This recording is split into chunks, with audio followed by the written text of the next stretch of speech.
Welcome to Mr. Hobbs AP Chemistry class.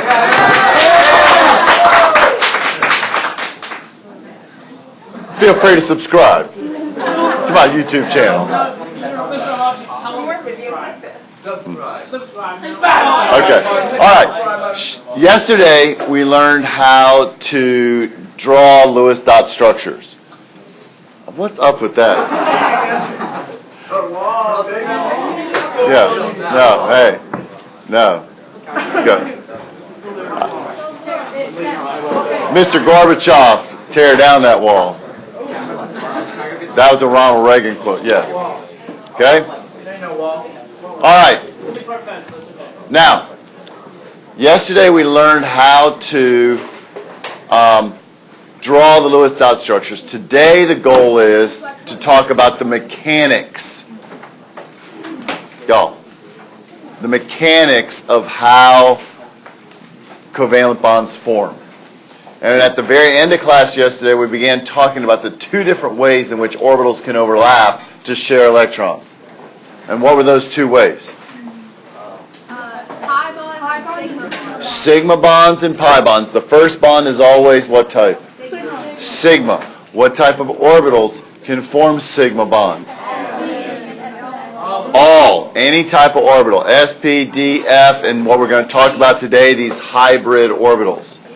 They can form sigma bonds. But what's the only type of orbital that can form a pi bond? P orbitals. And it's that side-to-side overlap of a p orbital.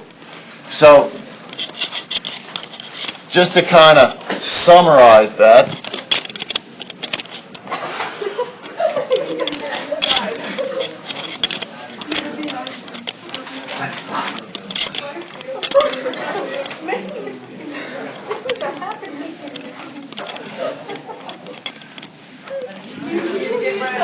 okay, ladies, we're going to settle. Okay? Now, when we go to look, if I had some kind of crazy organic compound that looked like this,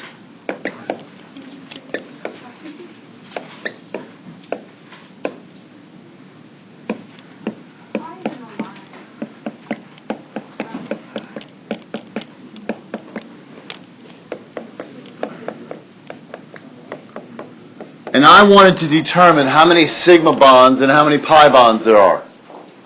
Okay? I know that the first bond between any two atoms is always what type? Sigma. Therefore, a single bond is always going to be a sigma type bond. So this is going to be sigma, sigma, sigma, sigma.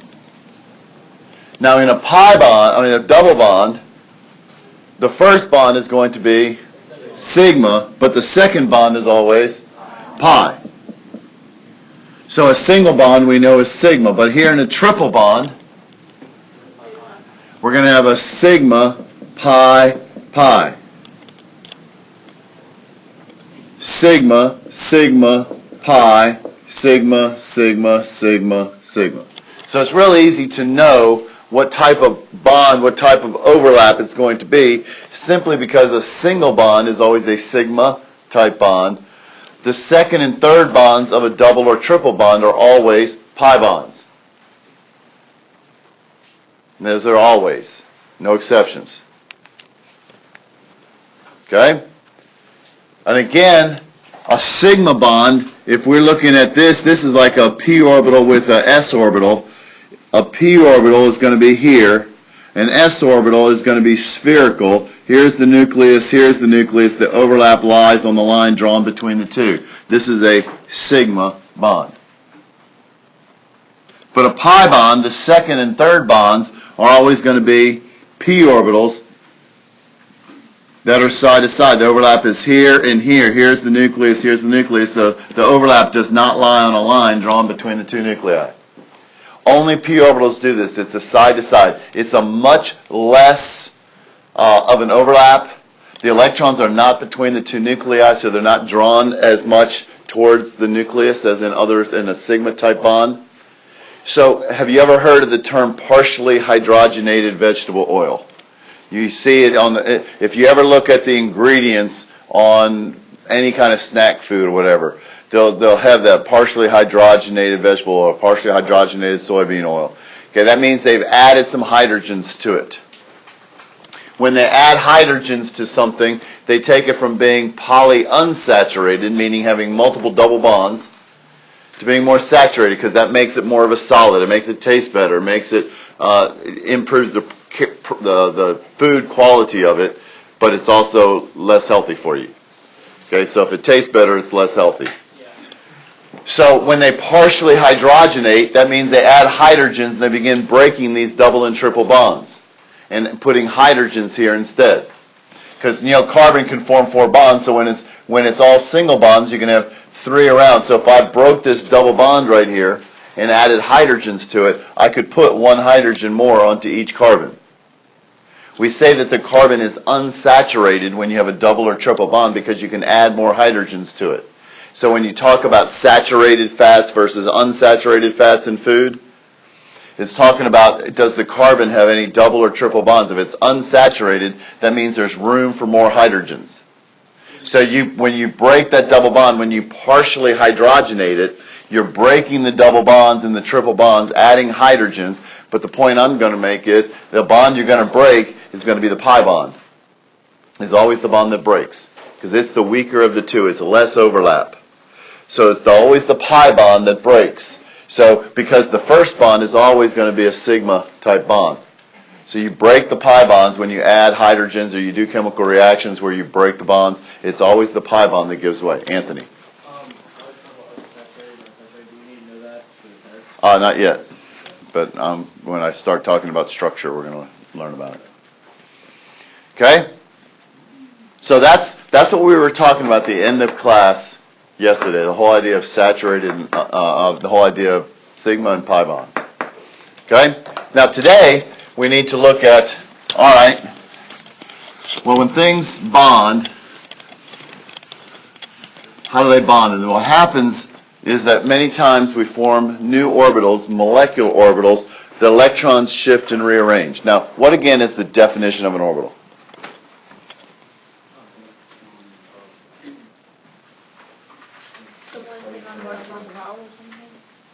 Okay, there shouldn't be this kind of hush. It's finally quiet.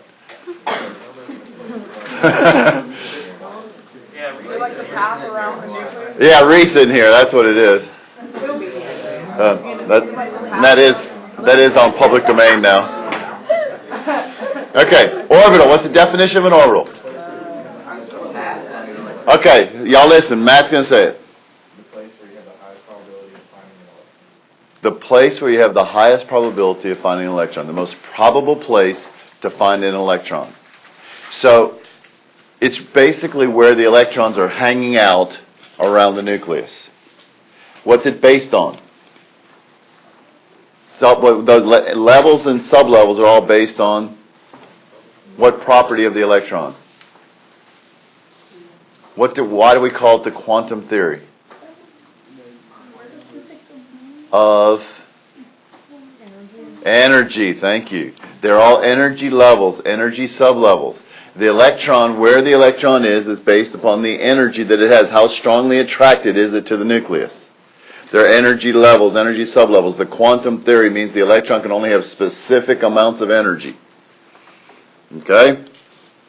So as one atom begins to interact with another and they begin to bond, well, the attraction of this nucleus, the interaction of the electron clouds with one another, changes the energy of the electrons. And so as a result, if the energy of the electron changes, where the electron's going to be is also going to change because the energy levels and sublevels are all based upon the energy of the electrons. So as they interact with one another, the energy changes, therefore the orbitals change. And we have this thing called hybridization. I have no idea where we are in the outline, so we're just going to go bullet point. You can make the outline as you go. Hybridization. This is everything that we're going to do. The rest of the chapter is all under covalent bonding. Is this in relation to the overall orbitals? Yes. Okay? Hybridization. a rearrangement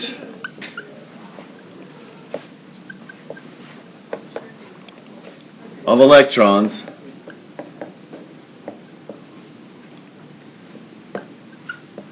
from the S and P sublevels into new hybrid orbitals.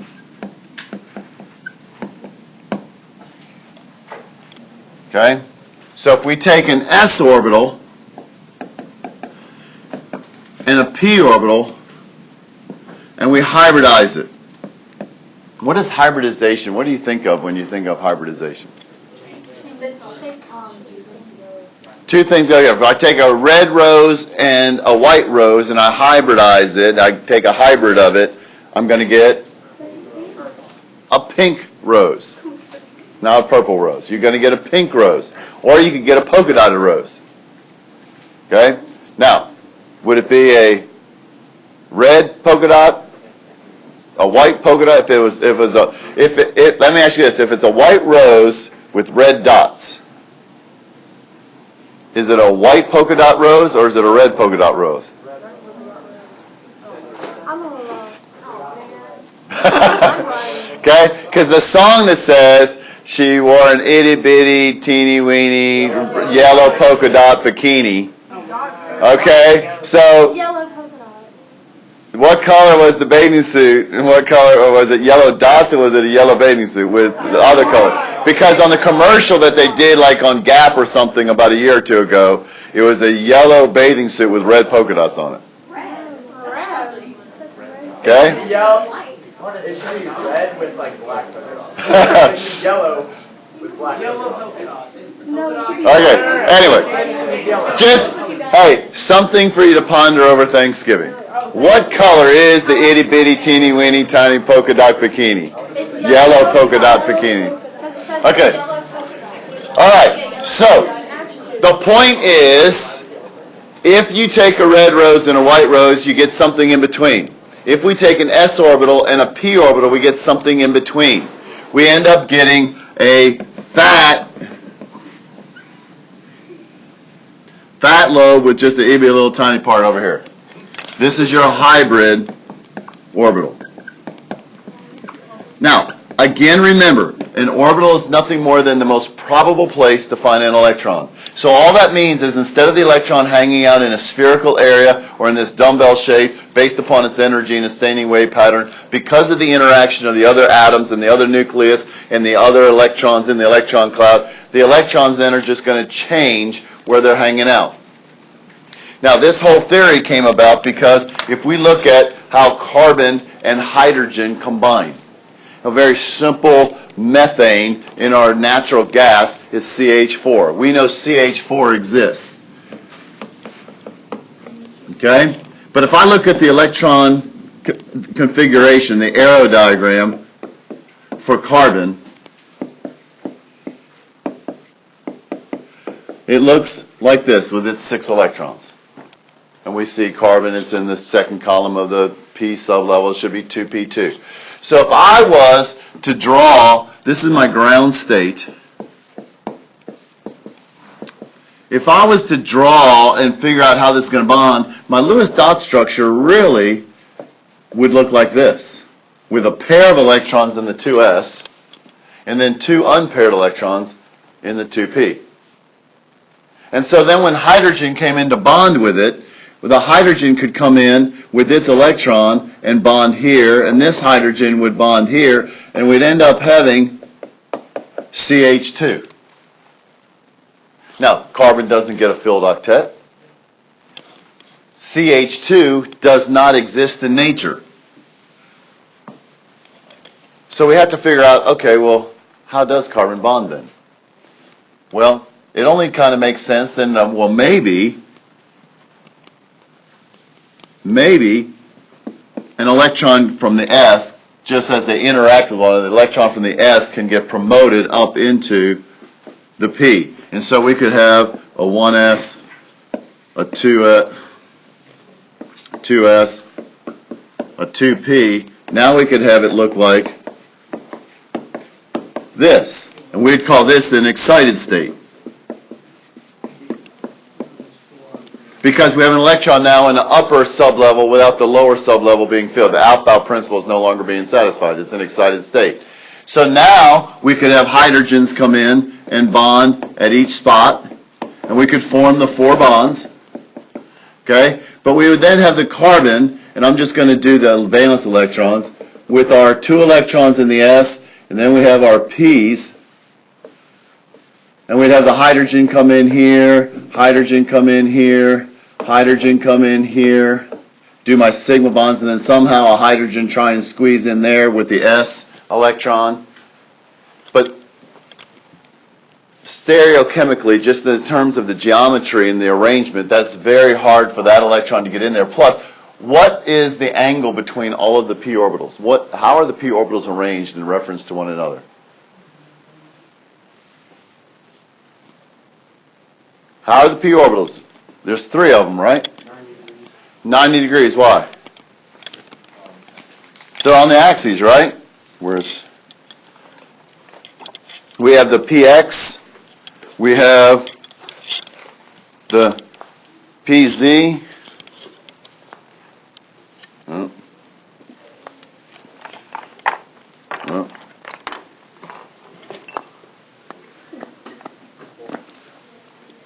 We have these 3 axes right here, the x, the y, and the z. So they're all at 90 degrees. So what would the bond angle be? Oh, you guys are all waving at yourself. Come back. So the bond angle here for these, if we did this,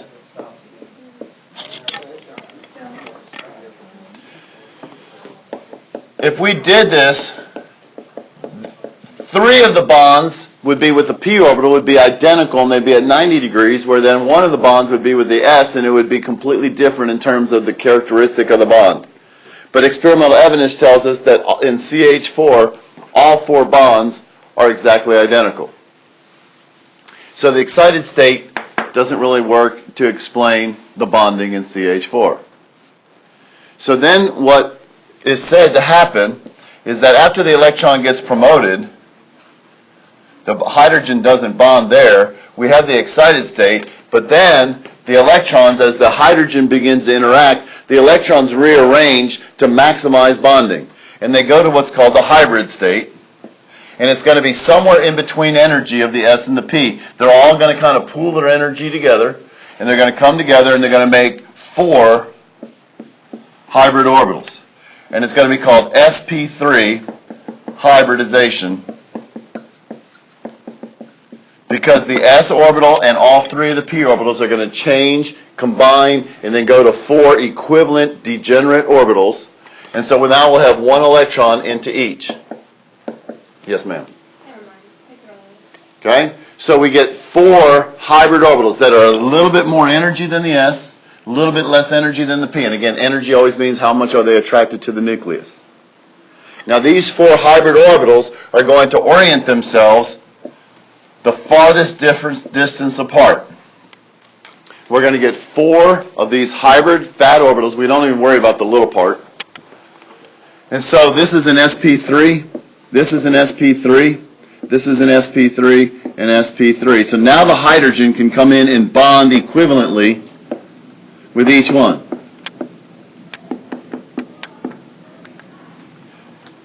And so now the electrons are going to try and get the maximum distance apart. And this is the way that 4 things that hate each other can get the maximum distance apart. So the 4 hybrid orbitals, Macy, will you go close that door, please? The 4 hybrid orbitals, the red ones, are your sp3 hybrids. They're going to try to get because they're electrons and they're going to repel one another, they're going to get the maximum distance apart. And this is what we call the shape of a tetrahedron. It's a 4-faced hedron. Okay? And that's what anything that has sp3 hybridization, anything that has 4 bonding sites is going to be in this shape. And this is what I'm going to write this down here, but this is called the valence shell electron pair repulsion theory. VSEPR, valence shell electron pair repulsion theory. It says the name is totally descriptive of the theory. The valence shell electrons are going to repel one another to get the maximum distance apart so that they can maximize bonding. And so all that's happening in hybridization is the electrons are changing from their atomic orbitals into these new bonding orbitals that make it easier for the atoms to all bond. The valence shell electron pairs repel each other to get the maximum distance apart. And in this tetrahedral-shaped molecule, the bond angle between hydrogen to carbon to hydrogen in all directions is 109.5 degrees. I'm going to write that down in a second. Yes, sir? Is there energy added or? No, it's just a change in energy. As the atoms interact with one another, the energy just changes as this nucleus begins interacting with the electrons. As the electrons begin interacting with one another, the energy just changes, and therefore where the electrons are located change. They just shift and rearrange to maximize bonding. That's all hybridization is. This always happens? It happens a lot, yeah, and especially with carbon. Can you say in like excited state, like why that doesn't work? Like I get what you said Because you would have 3 identical bonds and 1 different, number 1, and it turns out that all 4 bonds are identical. Number 2, these would all be at 90 degrees, and the bond angle in methane is 109.5, which corresponds to the tetrahedral shape here. So, we have what's called, and these 2 things, I'm going to have to kind of do shapes, and I have 3 concepts that are going to go tandem with one another.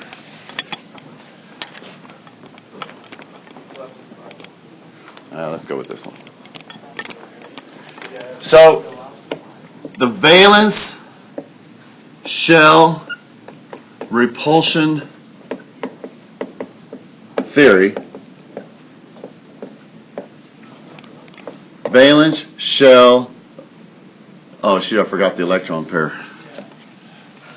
Valence shell electron pair repulsion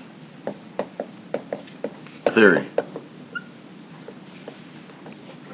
Valence shell electron pair repulsion theory. Now, it's really VSEPR, but it's easier just to say VSEPR.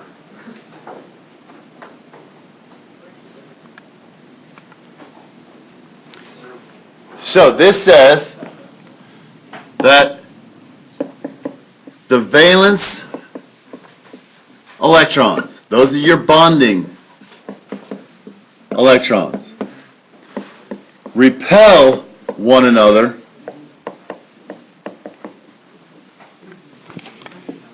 and arrange around the central atom in such a way to be the maximum distance apart.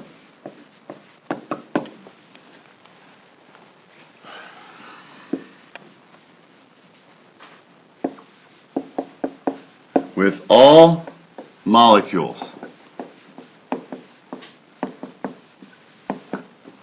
with all atoms that undergo sp3 hybridization.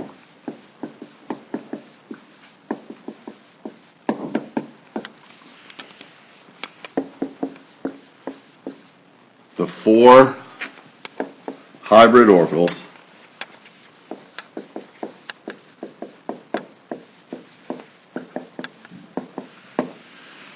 point to the corners of a tetrahedron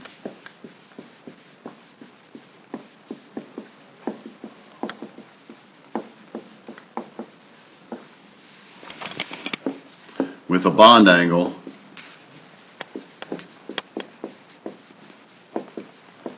of 109.5 degrees.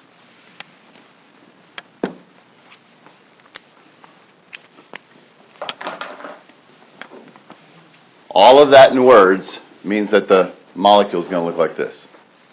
How did someone measure the degree in which? Because we can use a concept called X-ray crystallography, where you shoot X-rays into a crystal of something, and the X-rays bounce off the nuclei, so they can tell the location of the nucleus of each atom in the molecule, and from that they can determine the bond angles.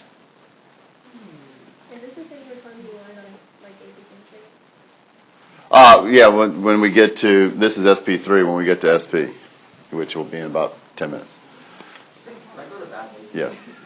Okay, so anytime carbon has 4 bonds around it, anytime we have carbon with 4 things attached, all single bonds, and notice that these are all hybrid orbitals, there are no p orbitals left over, so you don't have any pi bonds. 4 things that hate each other are going to go the top of the corner there, top of the corner room there, bottom of the corner room there, bottom of the corner room there, with the central thing right in the middle. If you want to orient yourselves the maximum distance apart, that's how you would do it. And the bond angle would turn out to be totally symmetrical, 109.5 degrees in all directions. Okay? So many compounds have this shape. That's because it undergoes the normal filled octet rule satisfied here. We don't have expanded octets. We don't have any of that. We just have our normal 8. So many compounds undergo this. As a matter of fact, if we look at ammonia, what's the formula of ammonia? NH3. So again, we just add one more carbon here. This would be NH3. Well, that would be nitrogen. So it looks like NH3, we could draw the Lewis dot structure, looks just like this. Each of these electrons would be in which type of orbital? Each of these electrons. They're in a p, right? So what would the bond angle be between these if the hydrogen came in and bonded here, here, and here? 90 degrees. But the bond angle is not 90 degrees in ammonia. So if it's just in the P, it's 90. Yes, because they're on the x, the y, and the z axis. Again, it's just like math. X, y, and z axis are always perpendicular to one another, right? The px, the py, and the pz, they're very axial. They're directional. They're on the x, the y, and the z axis. That's why we have 3 of them. That's the -1, the 0, and the +1 from our quantum numbers. So anything that would bond in a p orbital with a p orbital is always going to be at 90-degree angles. But when we have experimental evidence that tells us something other than that, then we have to modify the theory. So for ammonia, it's not 90 degrees. It's over 100. And so what we say then is, okay, well, this does the same thing. It goes through the excited state, promotes one up. Now we actually pair one up, but then it hybridizes and does this. So now we have 4 hybrid orbitals still, but one of them has a lone pair in it. So when we go and do the bonding, we do the nitrogen. Now, instead of having a hydrogen here, one of them has a lone pair of electrons in it. Now, those electrons are still oriented at the points of a tetrahedron. But one of these, instead of being a bonding pair, one of them now is a lone pair. So when we go and say the shape of the molecule, the electron pair geometry is still tetrahedron.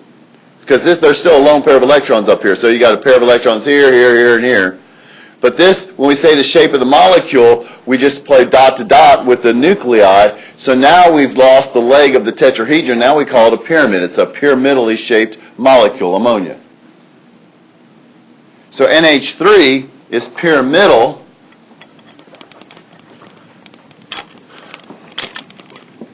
NH3 is equal to a pyramidal shape. Pyramidal. For some reason I'm having trouble spelling. Is that right? It's pyra. Pyramidal shape. I don't know. Sometimes I guess I'm really getting old here. The way you said it that way. Yeah. Pyramidal shaped. Okay. Some books call it trigonal pyramidal because it's triangular based. Because you know you could have a square-based pyramid as well. Now the bond angle is equal to 107.3 degrees. Now, you don't need to know that exact angle, but what we do need to know is that it's less than 109.5. Now, the question is, why is it less than 109.5? And the reason is that lone pair of electrons, they don't have a positive nucleus up here to kind of help balance out the two electrons. So we get greater electron-electron repulsions in lone pair electrons than we do in bonding pairs. Therefore, this orbital actually swells up and occupies a greater space because of that additional electron-electron repulsion, and that's going to push these other ones closer together. It's kind of like close the umbrella a little bit. It's going to crowd their space. And as a result, it decreases the bond angle by about 2 to 3 degrees per lone pair. Now, it varies but from molecule to molecule, so it's not always going to, not every one that has this formula is going to be 107.3, but it's always going to be something less than 109.5. About 2 to 3 degrees per lone pair. So, we can say it's less than 109.5 because lone pair electrons occupy a greater space than bonding pairs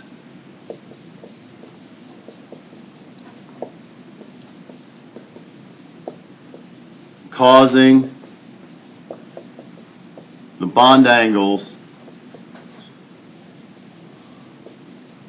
to decrease by 2 to 3 degrees per lone pair.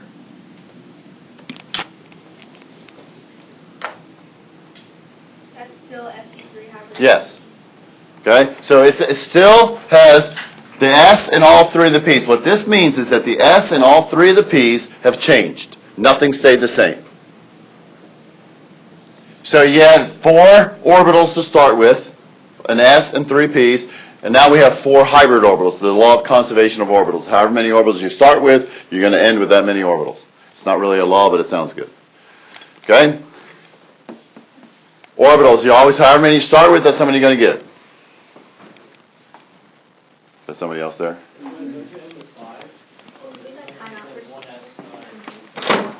We have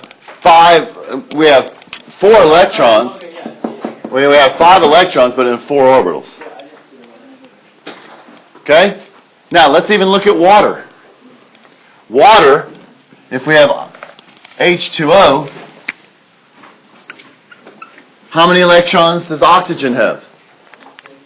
6. So we go to there, valence electrons. It has 6. So we again look, it's P4, so it's 1, 2, 3, 4. So again, if hydrogen came in and bonded, if these 2 electrons were actually in a P sublevel, what would the bond angle be in water with the hydrogens? What would that bond angle be? 90 degrees. Because they're in what orbitals? P's, and the P's are always at what angle? 90 degrees.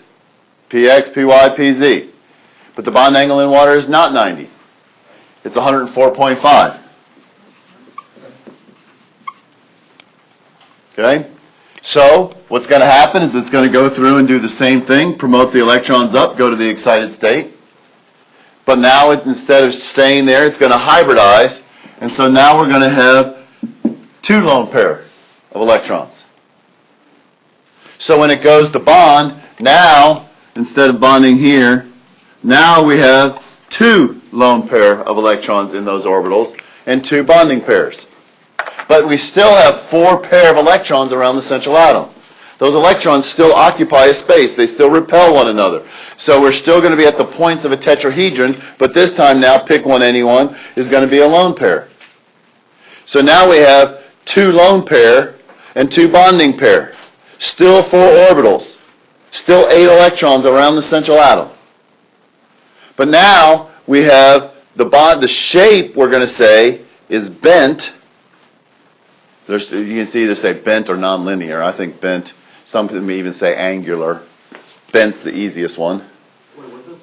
This is the model of water. Water, if no hybridization took place, what would the bond angle be? 90 degrees. But experimental evidence tells us that it's 104.5. But now we have two lone pair. So, in water,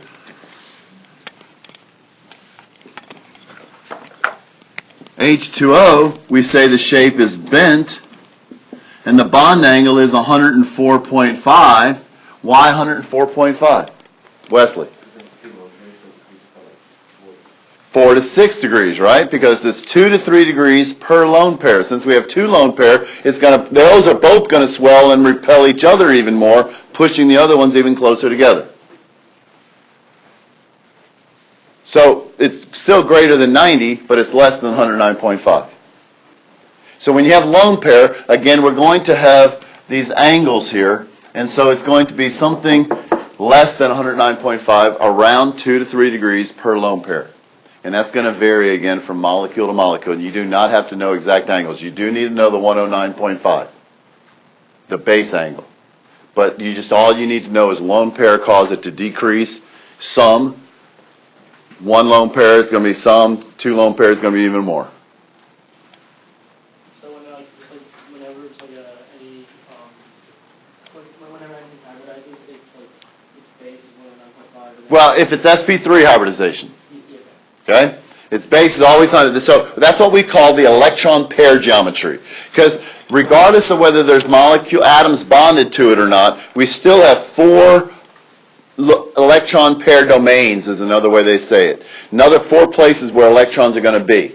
And those still are keeping these from going anywhere. They're keeping all the other bonding things in the same shape. 4 pair of electrons are always going to orient themselves this way around the nucleus.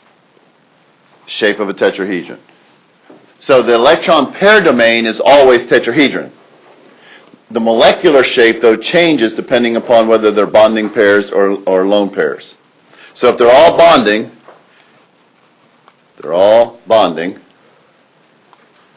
then we say it's a tetrahedron. If we have one lone pair, we say the shape is pyramidal, because it's making a pyramid coming up. Their lone pair is still there. If this lone pair wasn't there, these would all come flat and be trigonal planar. But this lone pair here keeps these from being able to come up and get close, actually farther apart from one another, because they're still repelling. They're still occupying this space. There's just nothing bonded up there, so we don't call it for the shape of the molecule. We only play dot to dot with the nuclei. And if there's 2 lone pair, then we say the shape is bent. The base angle is 109.5 for all of them, but the lone pairs start pushing them closer, so it gets less and less than 109.5. You with me on that? All right, so anything that does the octet rule, follows the octet rule, and is all single bonds, most likely is going to be sp3 hybridization. So this is the most common of all types of hybridization. Most molecules undergo this. What if we have a double bond?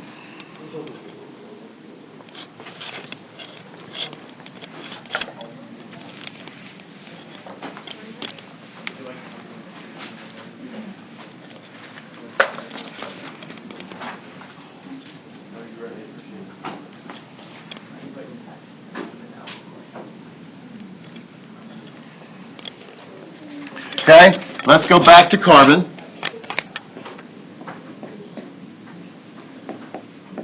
Let's look at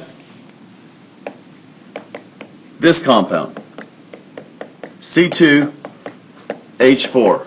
It's called ethene. Those of y'all, Mr. Graber, ene means? Eth means, that's what eth means, 2 carbons. What's the ene mean? Oh, double bond. Double bond. And then ine, remember, was the triple bond. Okay?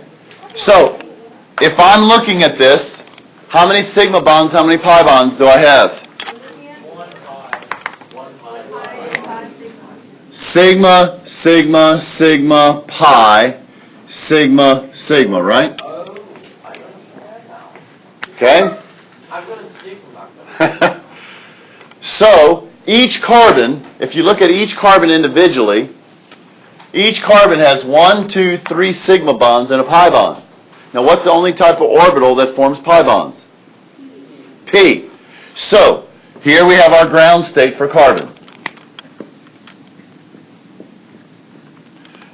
Goes to the excited state, promotes 1 electron up. Then it goes to our hybrid state, but somehow, some way, the carbon atom knows that I want to form a double bond with this other carbon. A single bond is not enough. In order to form the double bond, I cannot hybridize, change all of my p orbitals. Why? Because only p orbitals can form the pi bond. Hybrid orbitals cannot form a pi bond. So when it goes to hybridize this time, instead of all 3 of the p orbitals hybridizing, now only 2 of them hybridize. So we end up getting 3 hybrid orbitals and 1 2p orbital left unchanged. So we get, it looks like this. So these are my sp2 hybrid orbitals. Why sp2?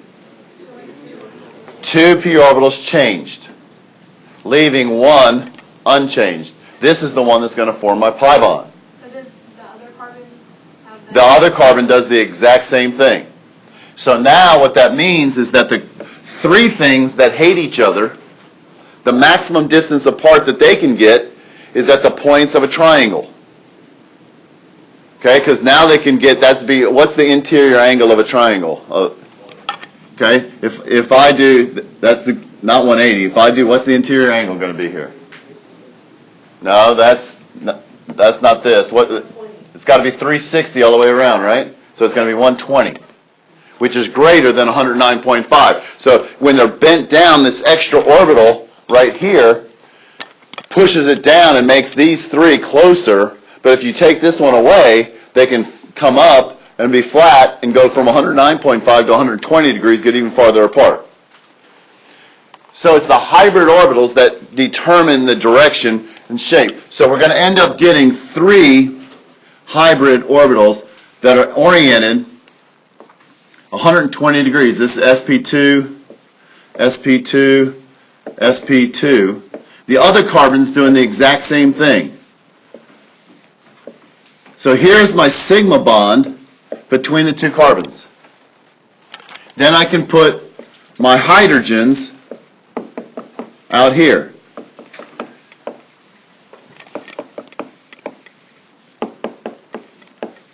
So there are all my sigma bonds based upon my sp2 hybrid orbitals. But each carbon now has 1 p orbital. And by the way, triangle, 3 points. What do 3 points define? In geometry, 3 points always define a plane. Okay? A plane meaning? An airliner, no. What does it mean to be planar? Something has a plane. 2D meaning just, I'm looking for a simple single word, flat. Okay? Planar means flat. 2-dimensional. So since these are flat now, 120 degrees triangle, this is a flat molecule. This is a planar molecule. So we say the shape of this around each carbon is trigonal planar. And it's going to look like this. Where here's the carbon in the center, here's the carbon in the center, and each of the red are your sp2 hybrid orbitals. Each carbon has 3 of them. So here's the sigma bond between the 2 carbons. Here's the sigma bond between your hydrogens. But it's a trigonal planar, 3 points. It's flat. So all the hydrogens and carbons, they're all in the same plane. But each carbon has 1 p orbital left unchanged, non-hybridized. That's going to be perpendicular to the plane. And then we do the side-to-side overlap of that.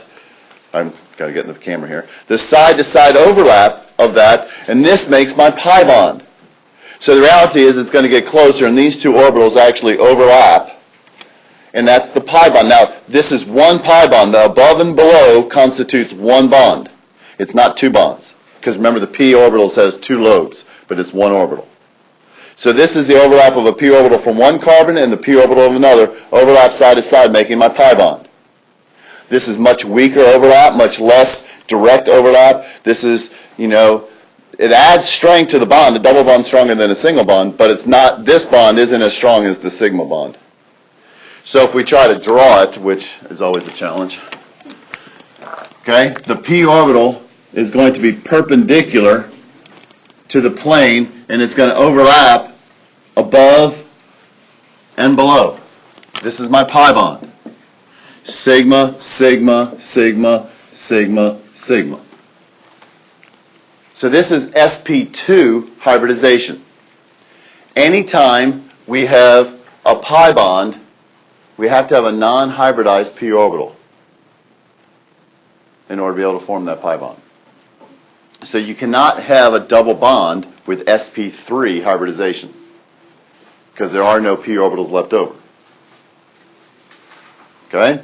So when we have a double bond, it's going to be sp2. So with this molecule up here, it's going to be sp2 hybridization. Now, we don't say the shape of the whole molecule. All you can do is say the shape around each individual central atom, each carbon atom. So the shape around the carbon atoms, the shape is equal to trigonal planar, and the bond angle is equal to 120 degrees.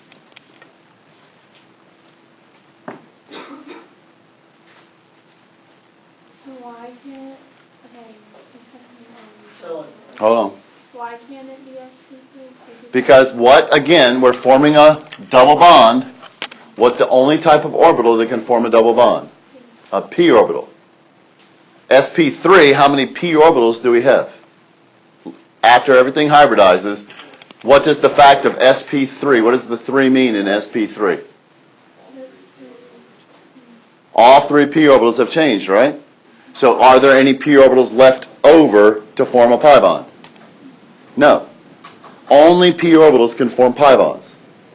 So if there's no p orbitals left, if they all hybridized, you can't form a pi bond. You can't form a double bond. What do you mean all 3 p orbitals? Like the sp3. S and all 3 of the p's combine, like put all their energies into a pool, then divide it up evenly. And so in sp3 hybridization, you end up having this.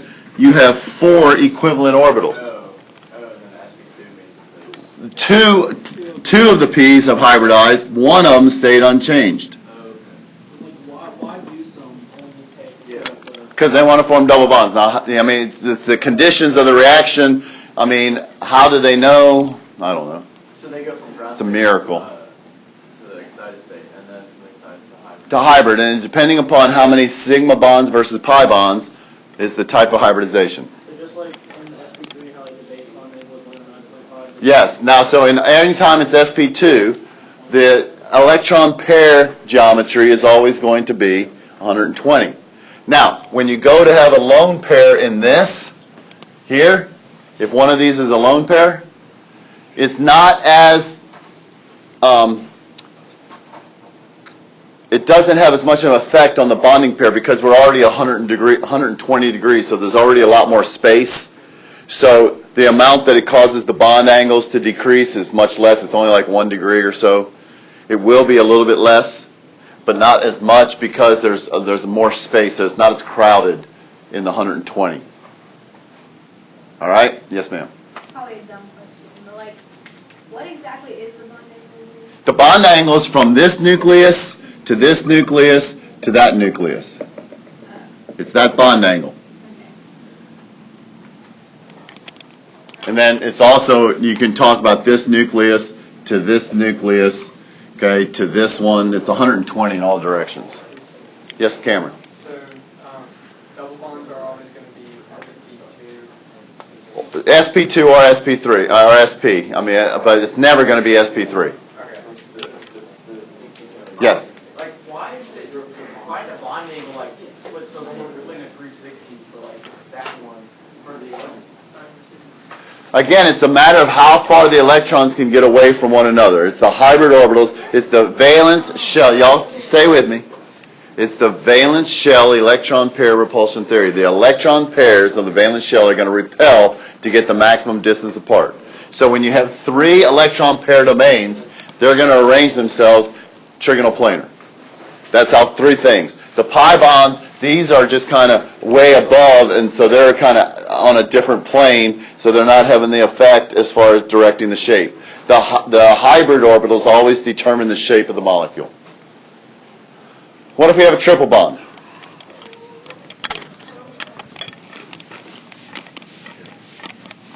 A triple bond, acetylene gas. This is what blew up the pumpkin.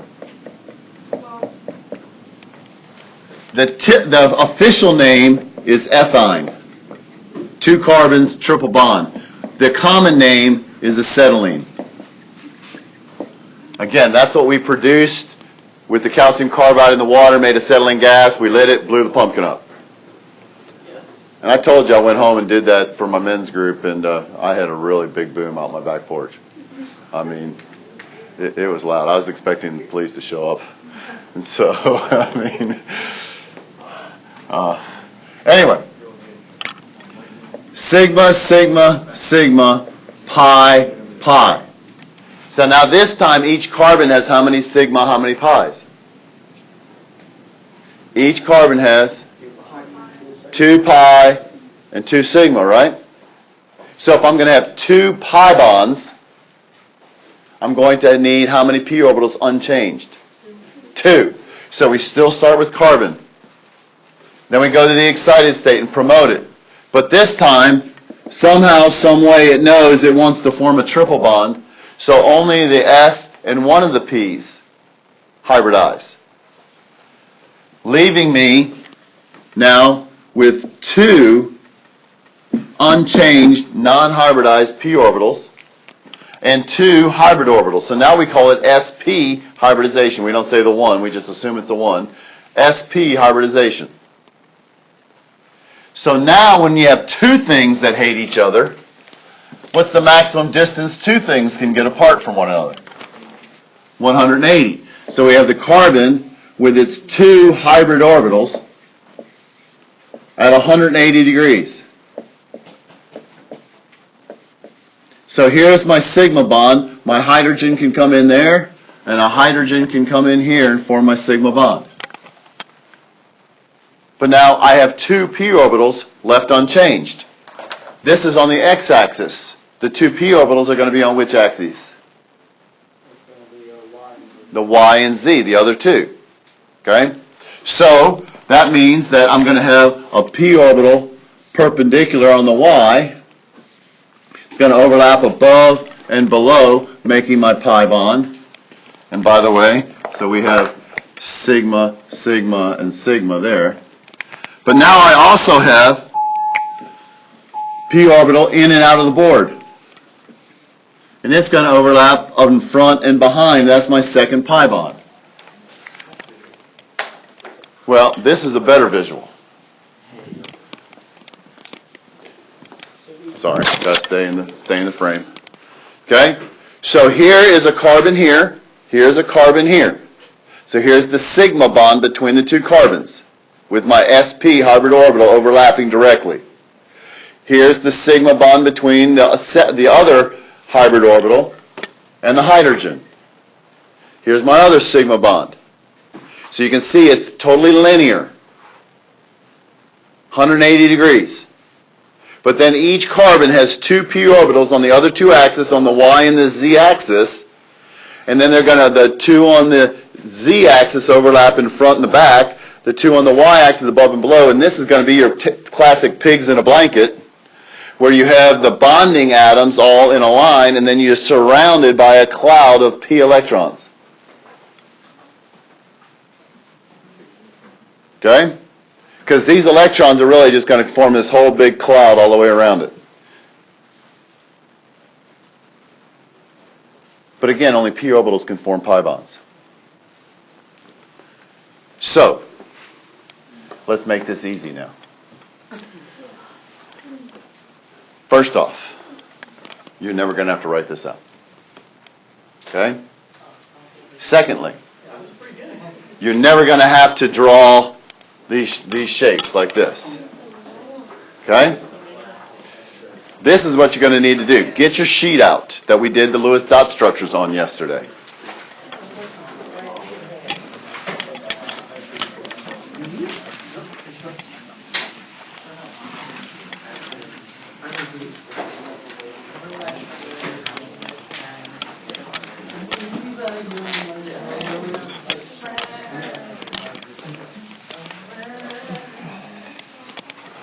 And you look at number 1 is SO3. And you've already drawn SO3 to look like this. Okay? So now what we're going to do is we're going to go into a general formula. Where we're going to call A is equal to the central atom. X is equal to the bonding atoms. You can. I would write it at the top, okay? Because one of the next things we want to do is state the shape of the molecule, then we want to state the type of hybridization, okay? So we get our bonding atoms, and then E is going to refer to lone pair electrons. Not just simple electrons. How many pairs are there? Lone pair electrons on the central atom.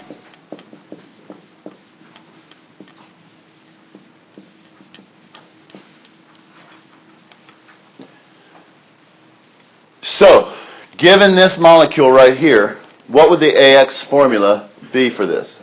How many central atoms do we have, obviously? 1. You're always just going to have one central atom. A is always just going to be 1. So I'm A, and that's my sulfur. How many atoms, not bonds, count double bonds, single bonds, how many atoms are attached directly to the sulfur? 3. AX 3. Now how many lone pair are on the central atom? None, right? Therefore, it's just AX3. Well, the 3, we're going to look at what type of hybridization adds up to 3. SP, SP2, or SP3? SP2, because it's 1 plus 2 equals 3. So this is going to be SP2 hybridization. Because you have 3 bonding sites. Now notice that I have sigma, sigma, sigma, pi. So I could look and know that, okay, I have 3 sigmas and 1 pi. That's another reason why it's SP2. But I can also just look, it's AX3. So anything that's AX3 is always going to be SP2 hybridization. Because 1 plus 2 equals 3. That's associated with like the 2 single bond O's. How are they satisfied with the 2? Because remember, oxygen shifts and is using the lone pair on the sulfur and forming that coordinate covalent bond. You remember that? Okay, so what's number 2? HNO2. So HNO2, again, looks like this. Right? Yes. So when we look at this, what's around the nitrogen, what's my AX formula? AX2, how many lone pair? Just E1, so it's just E, 1 lone pair.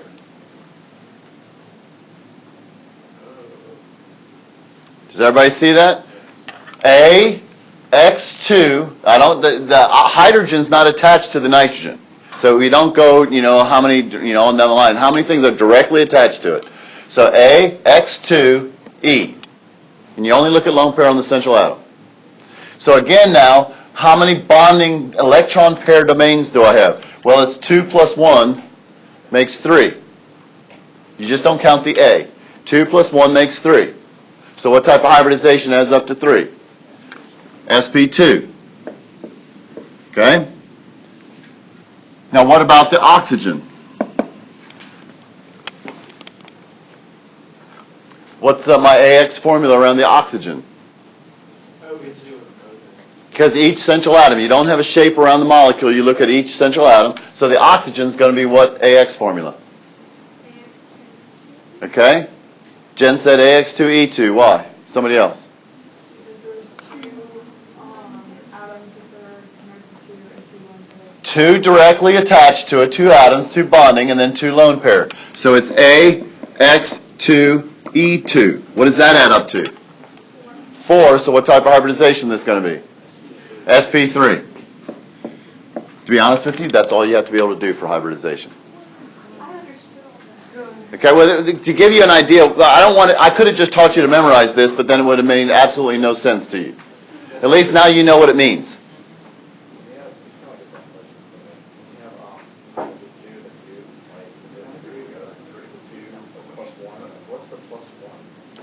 It's the 1 is the S.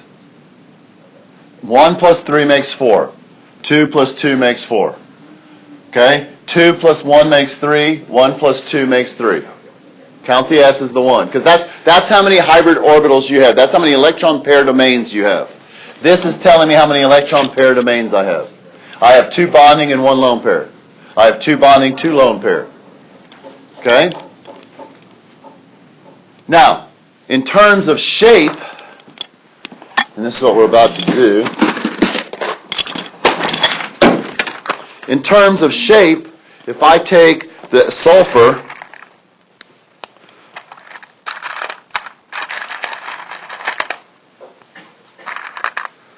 and I put my double bond oxygen on it, and then I put my 2 single bond oxygens on it,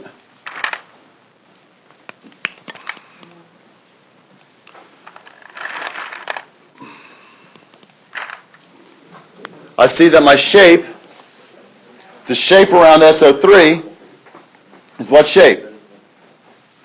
What's this shape? This is pyramidal? Trigonoplanar. Okay? So SO3 is going to be shaped, anything that is AX3 is always trigonoplanar. AX3 is always trigonoplanar. Because there's 3 things. Now, if one of these were a lone pair, let's just say it was AX2E, what's that shape going to be now? Somebody said it. Bent. Okay? It's just going to be bent. Now, the bond angle in trigonoplanar is what? 120. So now in this bent, with AX2E bent, what's it going to be? Because this is a lone pair, 118, 119. It might be 1 to 2 degrees rather than 2 to 3 degrees. Because lone pair occupy a greater space, forcing the bonding pair closer together. Okay? So we have a code. We have a way of identifying the shapes.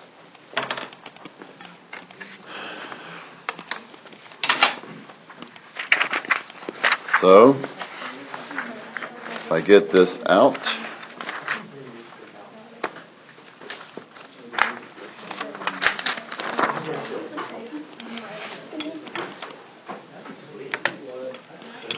Now, this is in your book.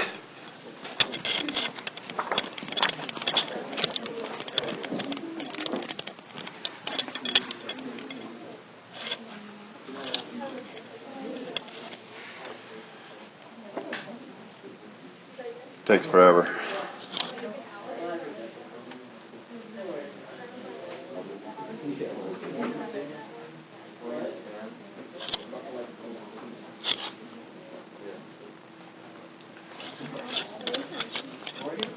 Okay.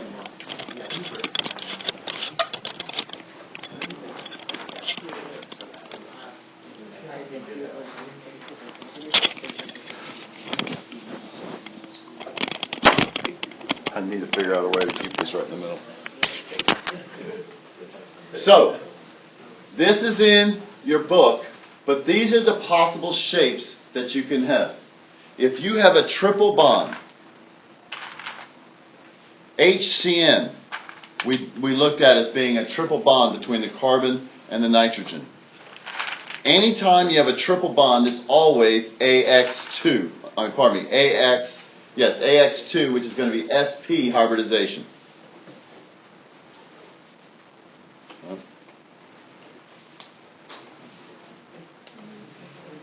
Why do you just ignore that? Because the central atom is what the hybrid orbitals are attached to. So the bonding and the lone pair are the electron pair domains that are going to be around it. It's where the electrons are going to be to the central atom. AX3E not that? Okay, well, that's going to be an expanded octet, and I'm going to AX3E here. Oh, I'll show you. Okay, so why do you think you Because that's the central atom, that's what it's bonded to. So, if we look at hydrogen cyanide right here, HCN, this is an AX2. Okay, it's going to be linear right here.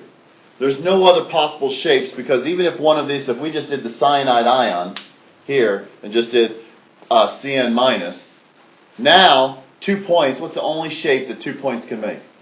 A line. So any diatomic molecule is always linear. So we don't even have to worry, we never do the AX and worry about that. So for AX2, if there's sp hybridization, it's always linear. So AX2 linear is always, this is sp hybridization, because sp, 1 and 1 makes 2. So anything that has a triple bond is automatically linear. Anything that has a triple bond is automatically linear. Now when we go to AX3, now we have our trigonal planar. 120 degree bond angle. This is a 180 degree bond angle. And again, this is all in your textbook, but I don't know. I have another sheet I'll give to you here in a second. So, if one of these is a lone pair, if we make it to where it's AX2E, this one, now the electron pair domain, we still have the lone pair of electrons here. It's still occupying this point of the tetrahedron, of the triangle. But there's no nucleus up there, so we don't count it in the shape. We just say the shape now is bent. The bond angle is still basically 120. It's just going to be a little bit less because the lone pair occupy greater space. Are y'all seeing the difference between electron pair geometry versus molecular geometry? There's still electrons here, so they're still occupying that space. That's what's keeping this from being linear. If this wasn't here, these would be able to come up, repel one another, and go linear. But the presence of this lone pair keeps it bent. Okay? So now, to answer Anthony's question, when we go to AX4,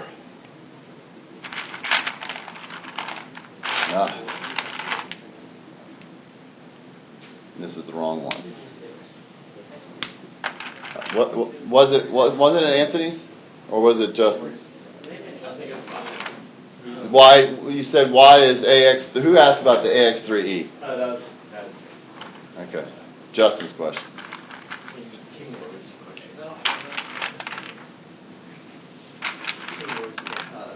So here's my AX4, shape of a tetrahedron, 109.5 degrees, perfectly symmetrical.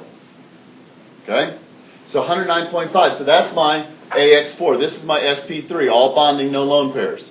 So the electron pair geometry and the molecular shape are the same. Now we go, like with ammonia, one of them's a lone pair. Well, we still have, here you go, Justin, we still have a lone pair up here. If this lone pair wasn't there, then it could go flat, and become trigonal planar. But these electrons are still repelling these electrons, electron pair repulsion theory. So that keeps these from being able to come trigonal planar, because the presence of that lone pair here. Now, we don't say use it in the shape, but they're still occupying this space, the fourth point, the fourth leg of our tetrahedron. Is that what the green stuff represents? Yes, this is the lone pair. Okay? So that keeps it pushed down. Actually pushed down more because the lone pair occupy greater space. So it is still bent, but you just don't call it that. It's not bent, it's pyramidal. Because the bent is just going to be 2 legs, pyramidal is 3. I mean, whatever you look at this shape, whatever you're calling this shape, it's this shape. Okay? So when we have 2 lone pair, now, here is bent. Justin, here is bent. Yeah. Okay? It's just got 2. It's just angular. It's just bent. But we still have these 2 here occupying the other 2 legs of the tetrahedron. And so, as a result, the electron pair domain is still tetrahedron. But the shape of the molecule is bent. Bond angle is going to be about what? 2 lone pair. What's the base angle? 109.5. 2 lone pair is going to be 105, 104. Okay? So, but all of these, this adds up to 4, this adds up to 4, this adds up to 4. They all have 4 electron pairs. Justin, you guys focus. Don't get lost here on me. I'm almost done. And then you can just,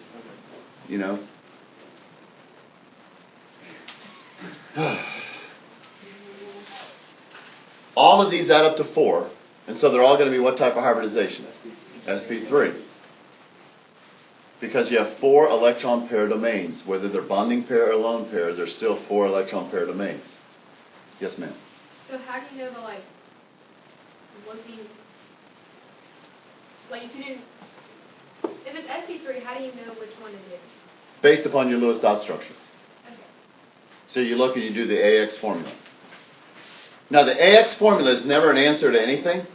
It's just the way to get to the answer. All right, well, I'm doing that right now. Okay? So what about expanded octets? All right? So we can go 1, 2, 3, 4, 5.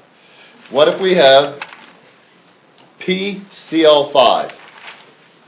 Did we draw that one? PCl5.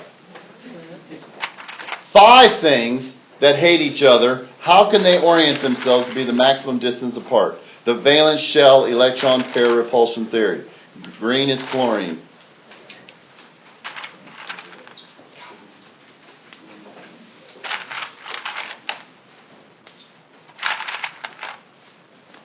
So here is 5 things that hate each other. It's going to be right here. Move that up just a hair, please. A little bit more. Go ahead. Right there.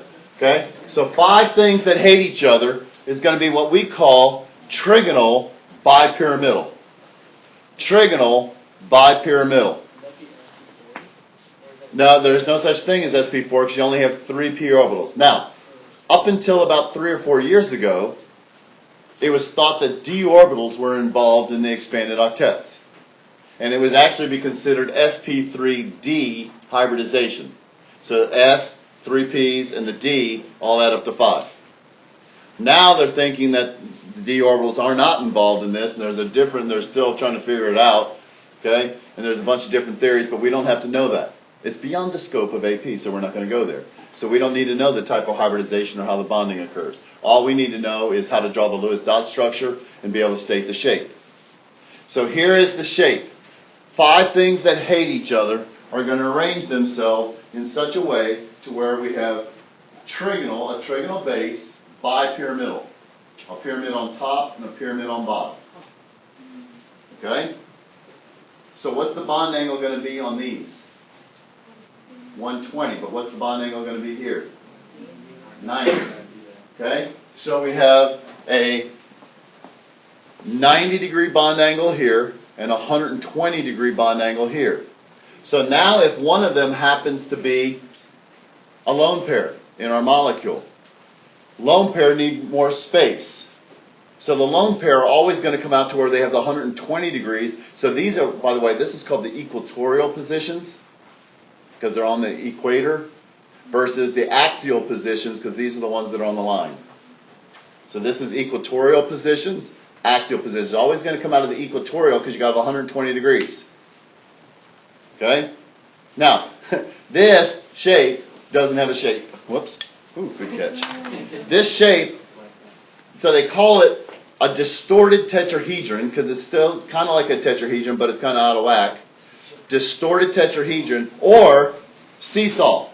And this is an official scientific name for the shape of the molecule is seesaw because it kind of looks like a seesaw. I call it teeter-totter. But that is not official name. Seesaw is the official name. I see you, I saw you. I see you, I saw you. Okay? Wow. So, No, that's not why they call it a seesaw. Is it?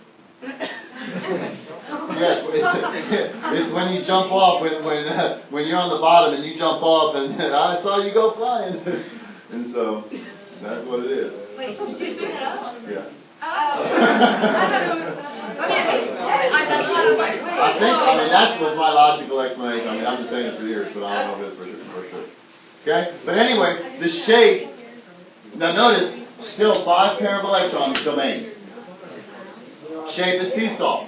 The second, if we happen to have 2 lone pair, the second lone pair still comes out of the equatorial position. So the second lone pair is still going to come out of here, and so we're going to have our Mr. T shape. This is T-shaped because it looks like a T. Okay? T-shaped. So AX3E2, always T-shaped, but it's still going to be, well, we don't have to know the type of hybridization anymore. Okay? And then lastly, now we have AX2E3, it's going to be linear. Linear.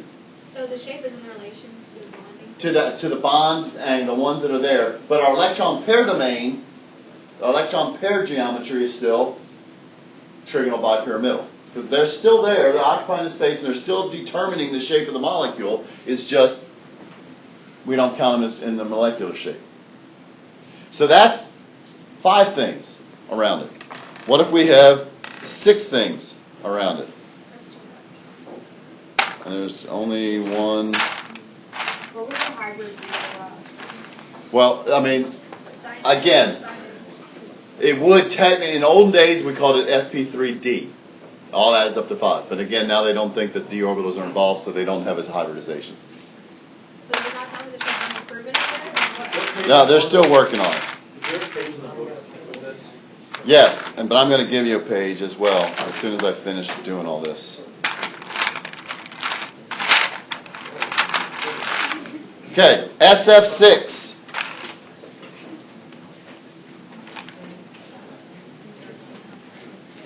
I am going to use green again, even though it's chlorine.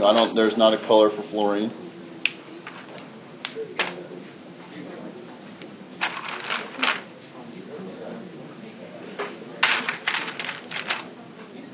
Okay, so 6 things that hate each other. 6 things that hate each other. This would be, if we named it the same way as the 5, this would be square bipyramidal. But instead, they call it octahedron, because it's an 8-phase hedron, 8-phase shape. Okay? Now notice it's 100% symmetrical, 90 degrees in every direction. 100% symmetrical. Okay? 100%, 90 degrees in every direction. So we say the shape AX6 is always octahedral. Now if we have a lone pair, pick one, anyone. They're all 90 degrees, all 100% the same. So now the shape is called square pyramidal versus trigonal pyramidal. This is square pyramidal. Square bottom pyramid. Now, where do you think the second lone pair would be?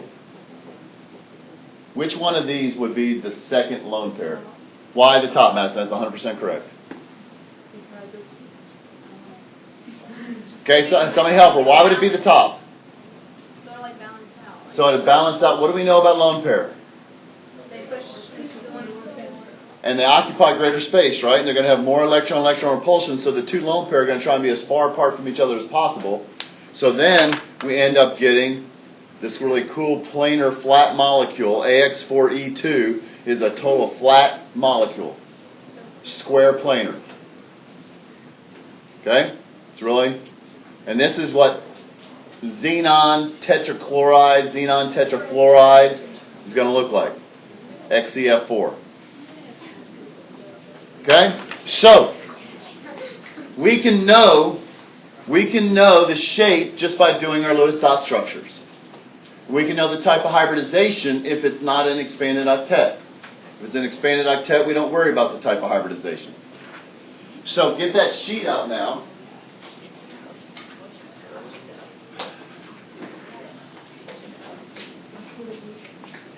And let's try to go through those. And the reality is I really kind of want you to build these. But we can start. We have 10, 12.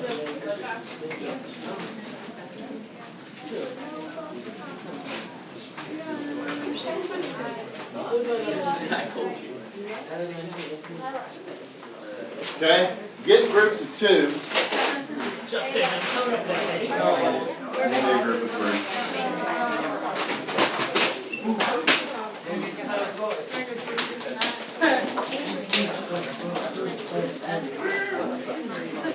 I'm trying to sit there for like 2 hours.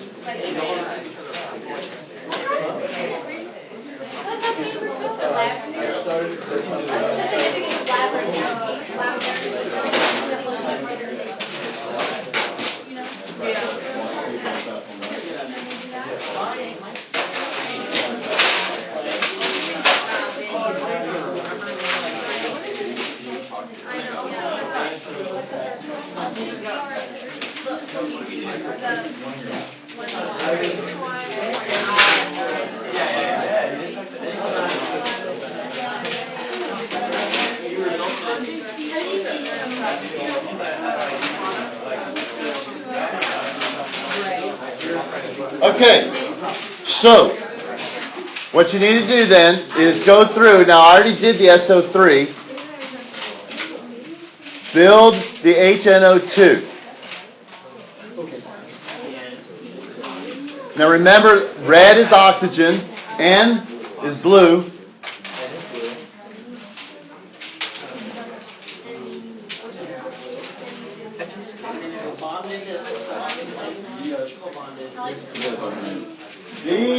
This is your lone pair. Okay?